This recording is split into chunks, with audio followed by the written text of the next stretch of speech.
તો બીજી તરફ કેન્દ્રીય પ્રધાન અનુરાગ ઠાકુર સુરત જિલ્લાની મુલાકાતે છે, ત્યારે સુરતના માંગરોળના વાંકલ ખાતે ભાજપની સભામાં તેઓ હાજર છે અને અત્યારે આ સભાને તેઓ સંબોધન પણ કરી રહ્યા છે।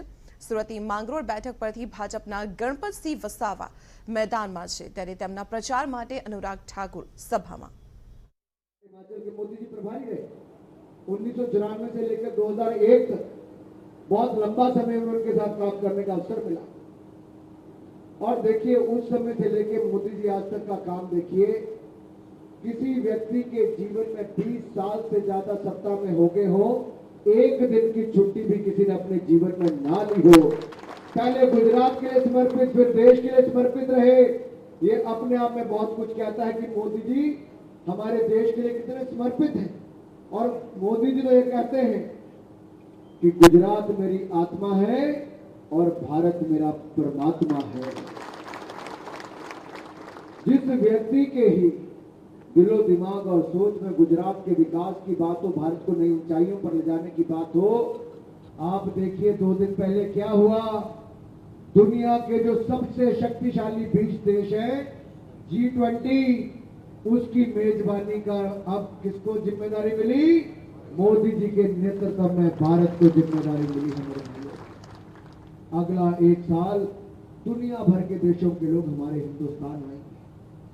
और भाई और बहनों, इस आपदा के समय दुनिया के बड़े बड़े देशों में लाशों के ढेर लगे रहे। 1-1 साल तक लाशें दफनाने का काम नहीं हुआ, लोग नहीं मिल पाते थे लाशें दफनाने तक के लिए दुनिया भर में।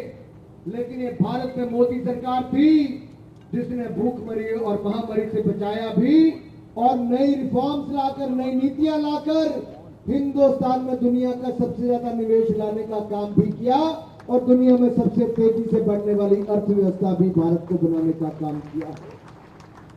लेकिन हमें यहां रुकना नहीं है। गुजरात का विकास मतलब भारत का विकास है।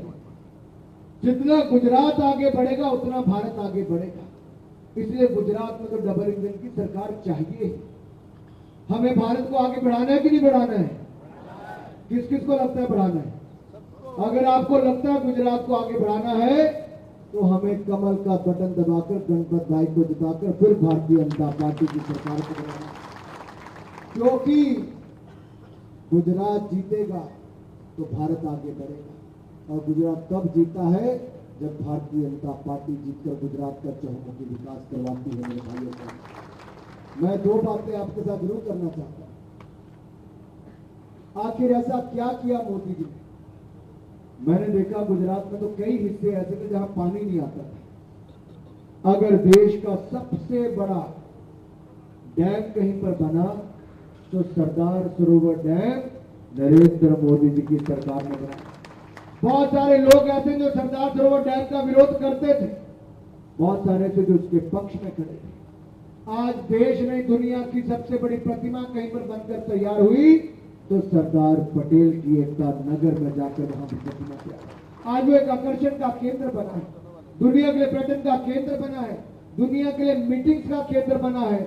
मोदी जी ने तो गुजरात को एक मॉडल के रूप में देश के सामने खड़ा कर दिया। और मैं मोदी जी की योजनाओं के बारे में पूछ रहा था, चाहे हम बालिका शिक्षा की बात करें, गुजरात में शिक्षा प्रचार कार्यक्रम हो, कृषि महोत्सव की बात करूं तो हमारे किसान कल्याण कार्यक्रम हो। गुजरात एक ऐसा राज्य है जिसने डबल डिजिट कृषि के क्षेत्र में विकास देखा। 1 साल नहीं 10 साल तक गुजरात ने 12% ग्रोथ रेट देखी, तो कृषि के क्षेत्र में देखी मेरे भाइयों का।